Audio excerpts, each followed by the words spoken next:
the Chamber of Madness. The psionic evaluation chamber had a reputation that preceded it. In the 300 years since the Galactic Council established the standardized testing protocols, exactly 4,712 candidates had attempted the void exposure test. Of those, 3,941 had failed within the first 10 minutes. The remaining candidates lasted longer, but not a single being from any species had completed the full hour without suffering severe psychological trauma. I am Chronicler Veshka, a Mensari observer whose neural structure allows me to witness and record events without emotional interference. My species has documented galactic history for 12,000 cycles. I have seen wonders and horrors alike.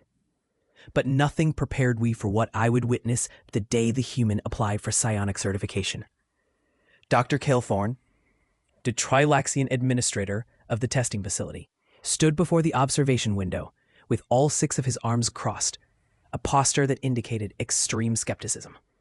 His silver skin rippled with patterns that betrayed his concern. "This is inadvisable," he said for the 7th time that morning.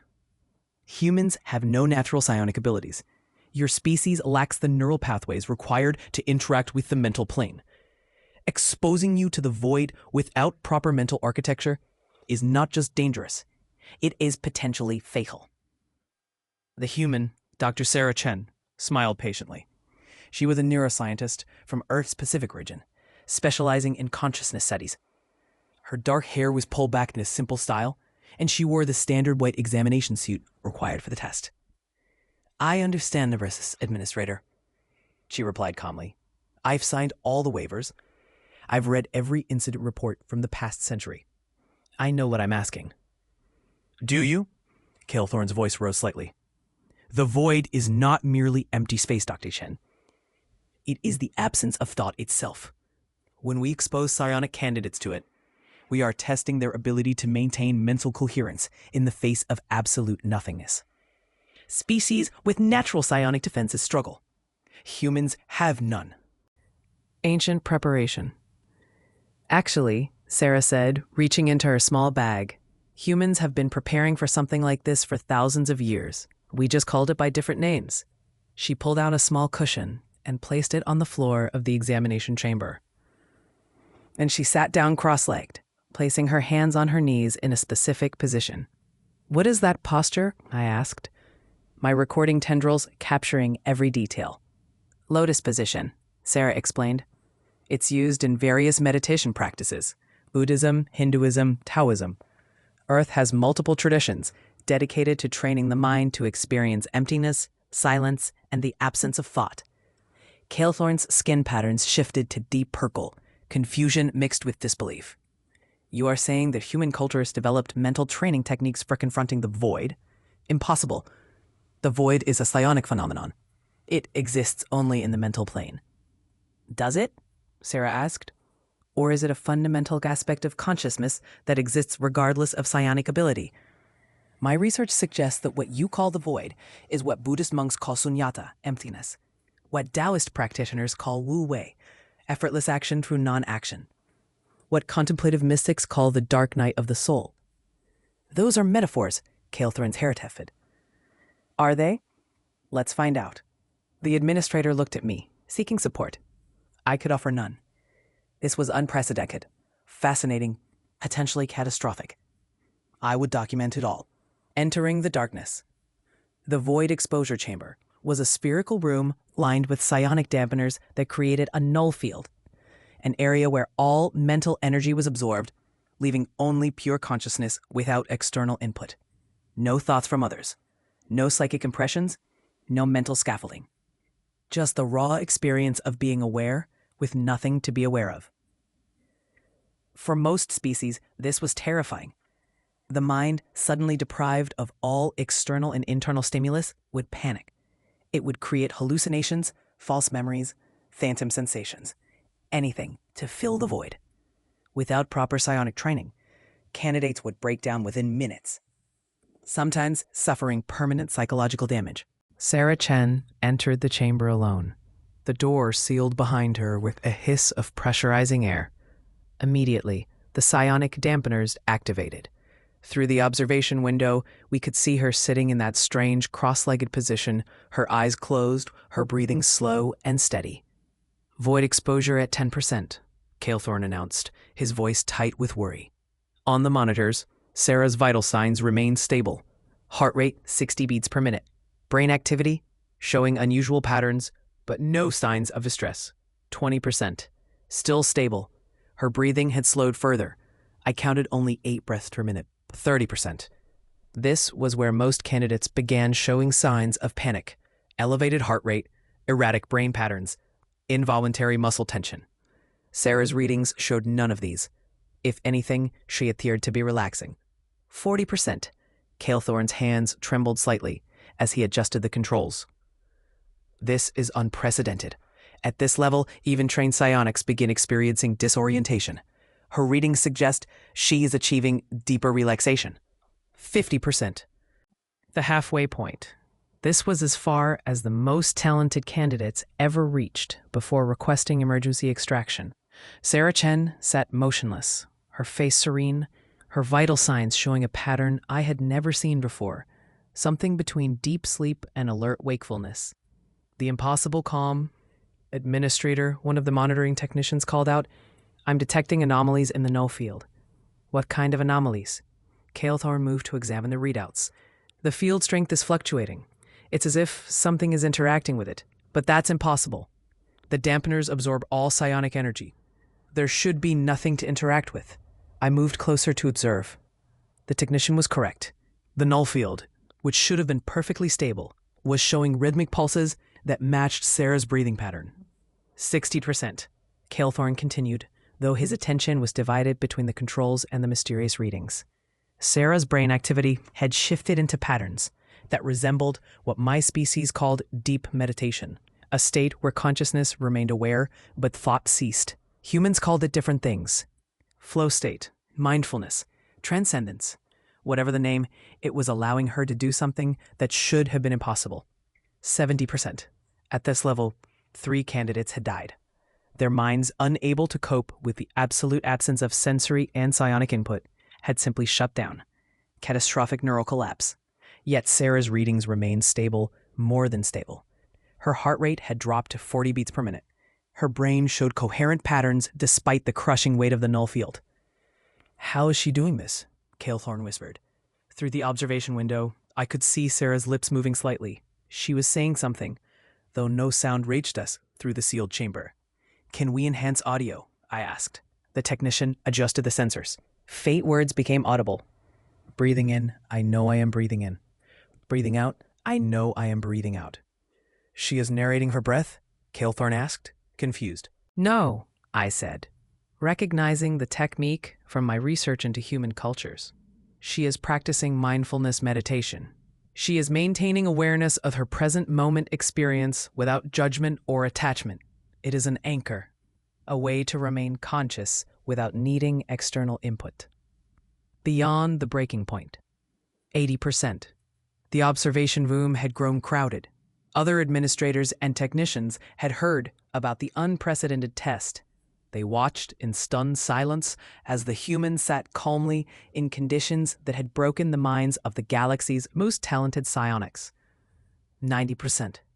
Sarah's breathing had become almost imperceptible. 4 breaths per minute. Her brain activity showed patterns that the monitors struggled to categorize. Something between conscious awareness and the dreamless void. She existed in a state that should not be possible. "This is madness," Calethorn said. "She should be screaming. She should be clawing at the walls." At 90% exposure, the void is absolute. There is nothing. No thought, no sensation, no concept of self. How can she maintain coherence? "Perhaps," I suggested carefully, "because she is not trying to maintain anything. Humans have a phrase, 'let go.' Maybe she is not fighting the void.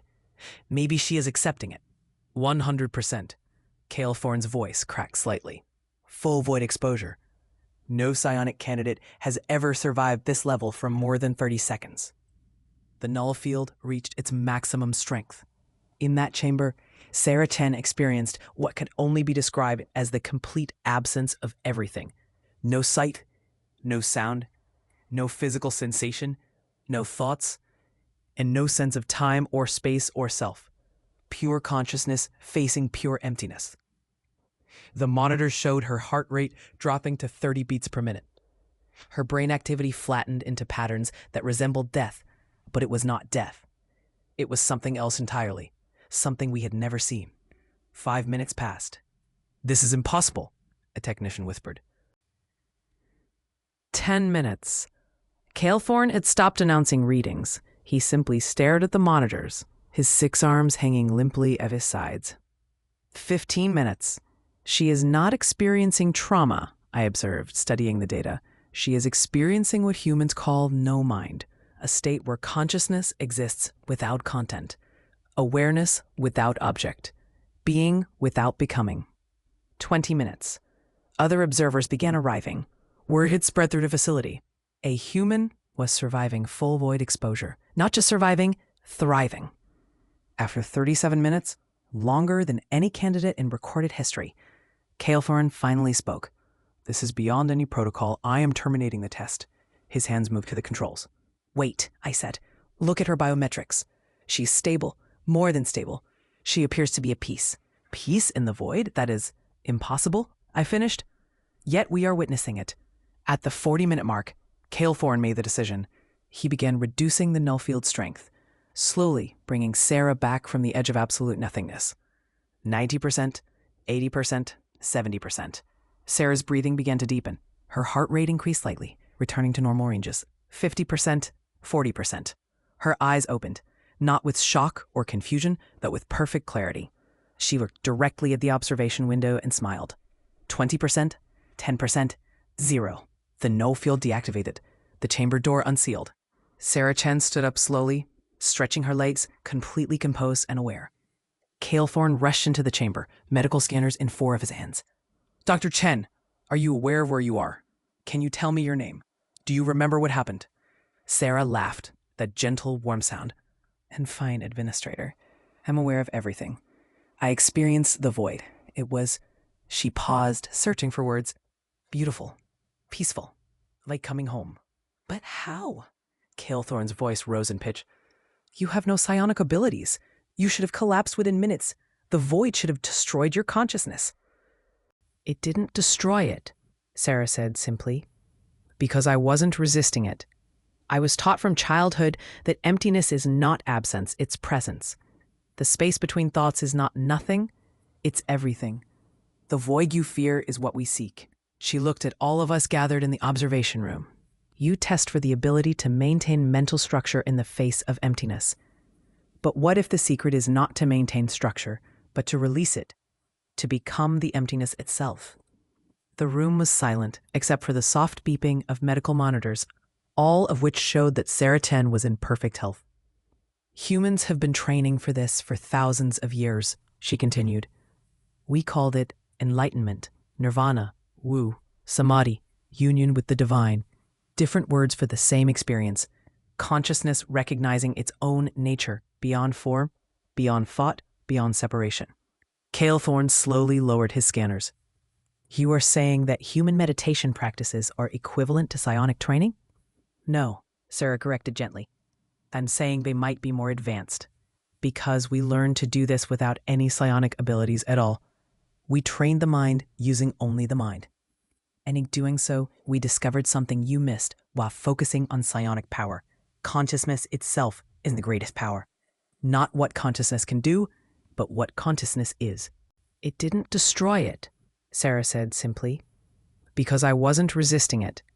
I was taught from childhood that emptiness is not absence, it's presence. The space between thoughts is not nothing, it's everything. The void you fear is what we seek." She looked at all of us gathered in the observation room. "You test for the ability to maintain mental structure in the face of emptiness. But what if the secret is not to maintain structure, but to release it, to become the emptiness itself?" The room was silent, except for the soft beeping of medical monitors, all of which showed that Sarah Chen was in perfect health. "Humans have been training for this for thousands of years," she continued. We called it enlightenment, nirvana, wu, samadhi, union with the divine. Different words for the same experience. Consciousness recognizing its own nature, beyond form, beyond thought, beyond separation. Calethorn slowly lowered his scanners. You are saying that human meditation practices are equivalent to psionic training? No, Sarah corrected gently. I'm saying they might be more advanced. Because we learned to do this without any psionic abilities at all. We trained the mind using only the mind. And in doing so, we discovered something you missed while focusing on psionic power. Consciousness itself is the greatest power. Not what consciousness can do, but what consciousness is. I'm not interested in becoming a research subject, she told the endless stream of visitors to her quarters. And I definitely don't want to turn meditation into a weapon. I continued documenting everything, my role as chronicler granting me access to most meetings. I had also become something unexpected. Sarah's friend. She appreciated having someone present who was not trying to exploit her abilities or disprove her methods. They're afraid, she told me one evening as we sat in the observation deck overlooking the station's central hub. Not of me, but of what I represent. What do you represent? I asked. The possibility that they've been doing this wrong for thousands of years. That psionic power isn't the only path. Maybe not even the best path to understanding consciousness. Administrator Calethorn approached us, his silver skin showing patterns of exhaustion. He had barely slept since the test, spending every moment reviewing data and arguing with his superiors. Dr. Chen, he said formally, the council has requested your presence. They want to understand your technique. They want you to teach it. To create super soldiers? Sarah asked without accusation, merely curiosity. Calethorn's skin rippled with embarrassment. Some council members have suggested military applications, yes, but others, myself included, see potential for healing. There are thousands of beings suffering from psionic trauma. If your methods could help them, Sarah considered this. I'll speak to the council, but I have conditions. The Galactic Council's chamber was designed to intimidate. 50 representatives from the major spacefaring civilizations sat in a circular arrangement, their seats elevated above a central platform where those seeking council approval stood. I had witnessed many proceedings here. Most supplicants showed visible nervousness. Sarah walked to the center platform with perfect calm, her posture relaxed but alert. Dr. Sarah Chen, Counselor Vextar began, a Qualan whose mental abilities made her one of the most powerful psionics in known space. You have accomplished something unprecedented. We wish to understand how. I would be happy to explain, Sarah replied. But first, I need to know, what do you intend to do with this knowledge? Uncomfortable silence. Council members exchanged glances. That is not your concern, another counselor stated, a Hrothgar whose species had militarized psionic abilities centuries ago. You are here to answer questions, not ask them. Then I'm in the wrong room, Sarah said pleasantly, turning to leave. Wait, Counselor Vextar's voice carried genuine desperation. Please, we need your help. The Void has claimed too many talented minds. If there is another way, a safer way, we must know. Sarah turned back. I'll teach you, but not for military applications, not for enhanced interrogation techniques, not for any purpose that causes harm. I'll teach you because consciousness development should be available to everyone, because the techniques that saved me have been freely shared on Earth for thousands of years, and I won't start hoarding them now. You would share this freely? Vexar asked, incredulous. Knowledge this valuable? It's only valuable if it's used. On Earth, these techniques belong to everyone. Meditation isn't proprietary. Mindfulness isn't patented. They're human heritage, and now they're galactic heritage too. 3 weeks later, I found myself in an unexpected situation, sitting cross-legged on a cushion in a repurposed cargo bay that Sarah had converted into a meditation hall. Around me sat 20 beings from 15 different species, all volunteers who wanted to learn what the human called the way of no resistance. Sarah sat at the front of the room, looking more like a teacher than a revolutionary. We're going to start with the simplest practice, she began. Breath awareness. For the next 10 minutes, I want you to simply observe your breathing. Don't try to control it. Don't judge it. Just watch it like you're watching clouds pass in the sky. That's it? Asked a young Threxian whose neural tendrils twitched with skepticism. That's the technique that let you survive full void exposure? This is the foundation, Sarah said. Master this and everything else becomes possible. Ignore this and nothing else matters. We began. 10 minutes of simply watching our breath. For me, with my Menthari neural structure designed for observation, it was relatively straightforward. For others, it was clearly torture. My mind keeps wandering, complained a Zephian scientist. Perfect, Sarah said. That's not a problem. That's the practice. Notice the mind wandering. Gently bring it back to the breath. That's it. That moment of noticing and returning, that's training consciousness itself. But there's no power in this, protested a Kavalish whose species have natural psionic abilities. I'm not manipulating energy. I'm not projecting thoughts. I'm just sitting here. Exactly, Sarah smiled. You're learning to be without doing. In your psionic training, you learned to exert will, to push consciousness outward. I'm teaching you to release will, to let consciousness simply be. It feels like nothing because you're not forcing anything. But this nothing is everything. The resistance. Not everyone appreciated Sarah's teachings. A faction within the council, led by the Hrothgar military representative, openly oppose what they called weakness training.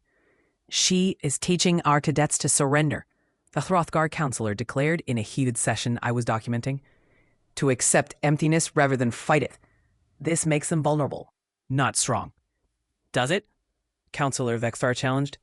Dr. Chen survived conditions that have killed trained warriors. How is that weakness? She got lucky. One test proves nothing. Then let me take the test again. Sarah volunteered from the observation section. She had attended the meeting at Vextar's request. Full void exposure. But this time I'll teach someone else first. Let them take the test alongside me. The chamber erupted in debate.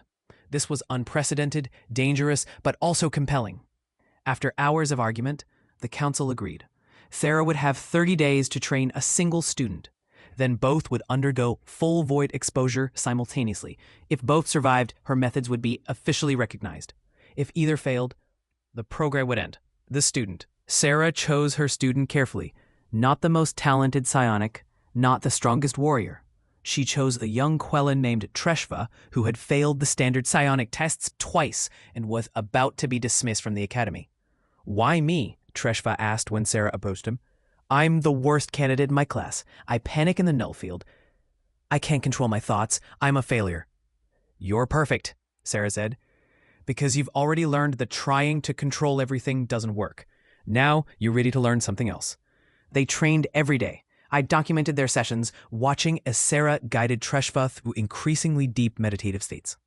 Your species overthinks everything, Sarah told him during one session. Quellans pride themselves on mental calculation and logical analysis, but sometimes the mind needs to rest from thinking. Sometimes consciousness needs to experience itself without content. But I don't know how to stop thinking, Treshva admitted. You don't stop thinking, you stop identifying with thoughts. Watch them arise, watch them pass, like clouds in the sky. You are not the clouds, you are the sky. I watched Treshva struggle with this concept for days. His Puellan conditioning made it nearly impossible to simply observe without analyzing. But slowly, something shifted. In the third week, during a meditation session, I saw his face relax in a way I had never seen a Quellan relax before. I felt it, he said afterward, voice-filled with wonder. For just a moment, there were no thoughts, just being, and it wasn't frightening. It was peaceful. Sarah smiled. That's the doorway. Now we just need to teach you to walk through it reliably. The day of testing. 30 days passed too quickly. The testing chamber had been reconfigured to accommodate 2 subjects simultaneously. Sarah and Treshva would enter separate but identical null field chambers, undergo full void exposure, and either survive or prove that the human technique was unreliable. The observation deck was crowded with counselors, administrators, researchers, and curious onlookers. The Hrothgar military representative watched with barely concealed anticipation of failure. Treshva looked nervous as they prepared to enter the chambers. Remember, Sarah told him, you're not fighting the void. You're recognizing that you and the void are not separate. Consciousness observing emptiness is consciousness observing itself. There's nothing to fear because there's no separation. I'll try, Treshva said. Don't try, just be. They entered their respective chambers. A door sealed, the null fields activated. Administrator Calethorn, who had volunteered to oversee the test despite his obvious stress, began the exposure sequence. 10%, 20%, 30%. Both subjects remained stable. Sarah, as expected, showed the same remarkable patterns she had demonstrated before. But Treshva was maintaining coherence as well. His vital signs showed stress, but not panic. His brain patterns indicated discomfort, but not collapse. 50%. Treshva's readings spiked. For a moment, it looked like he might fail. Then they steadied. Through the observation window, I could see his lips moving, practicing the breath awareness Sarah had taught him. 70%. This was beyond what Treshva had ever managed in previous tests. His best previous attempt had ended at 40% with severe anxiety attack. Now he sat, trembling but present, maintaining consciousness in the face of the increasing emptiness. 90%.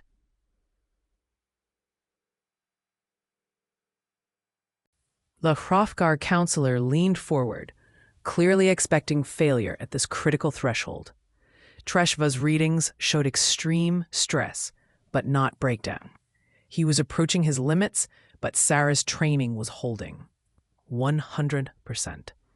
Full void exposure. Both chambers now contained absolute nothingness. No psionic energy, no mental stimulus, just pure consciousness facing pure emptiness. Sarah, predictably, achieved the same peaceful state she had before. Her vital signs suggested deep meditation. Treshva struggled. His heart rate elevated, his brain patterns showed turbulence. For 90 seconds, it looked like he might not make it. Then something changed. His readings suddenly smoothed, not to Sarah's level of calm, but to something sustainable, coherent. He had found his center in the emptiness. 5 minutes passed. Both subjects remained conscious and stable. Impossible, the Hrothgar counselor muttered. 10 minutes. Treshva was sweating, clearly working harder than Sarah, but he maintained his presence in the void. 15 minutes. Calethorn made the decision to end the test. Both subjects had far exceeded the minimum requirements. As the null fields powered down, both Sarah and Treshva opened their eyes. Sarah looked serene. Treshva looked exhausted but triumphant. They emerged from their chambers to a silent observation deck. Then Counselor Vextar began to applaud, the human gesture she had learned specifically for this moment. Others joined in, creating a cacophony of appreciation across multiple species' expressions of respect. You did it, Sarah told Treshva, embracing him in another human gesture. You walked through the doorway. It was terrifying, Treshva admitted, but you were right. Once I stopped fighting it, once I just let myself be in the emptiness, it wasn't my enemy. It was just there, and so was I. The council's decision was swift and unanimous. Sarah's meditation techniques would be incorporated into all psionic training programs, not as replacement for traditional methods, but as complement. The understanding of consciousness had expanded beyond simple power and control to include presence and acceptance. Sarah established the first Consciousness Studies Institute, a facility where beings from any species could learn meditation, mindfulness, and what she called awareness practices. She refused any payment for her teaching, insisting that these techniques belong to everyone. I continued documenting the transformation. Within 6 months, void exposure trauma cases dropped by 40%. Within a year, several untrainable candidates successfully completed psionic certification using Sarah's methods. Within 2 years, meditation halls appeared on every major station in the world. You've changed galactic civilization, I told Sarah one evening as we watched students practicing in the meditation hall.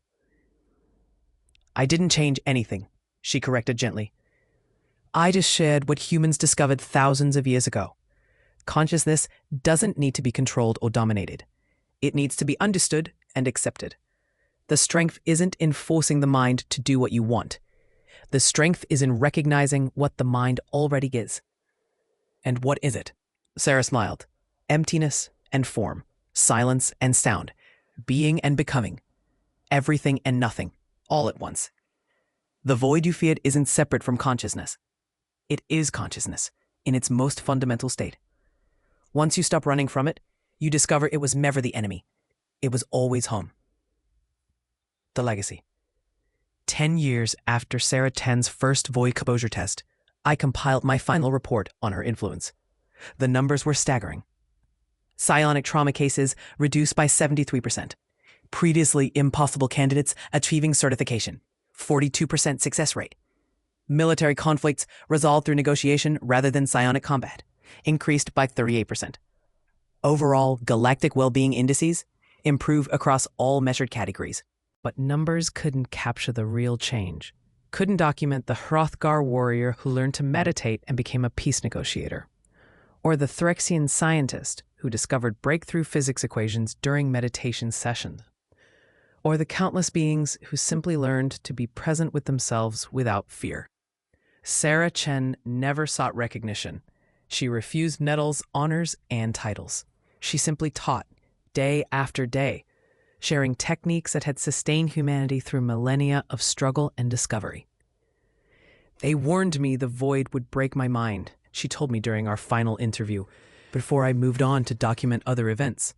They didn't understand that an empty mind isn't a broken mind. It's a mind that's finally free to be what it actually is. Space for everything, attached to nothing, present with all of it.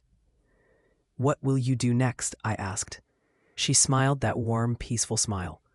What I've always done. Sit, breathe, be present, teach anyone who asks. The universe is vast and consciousness is infinite. There's always more to explore. Not out there, in here.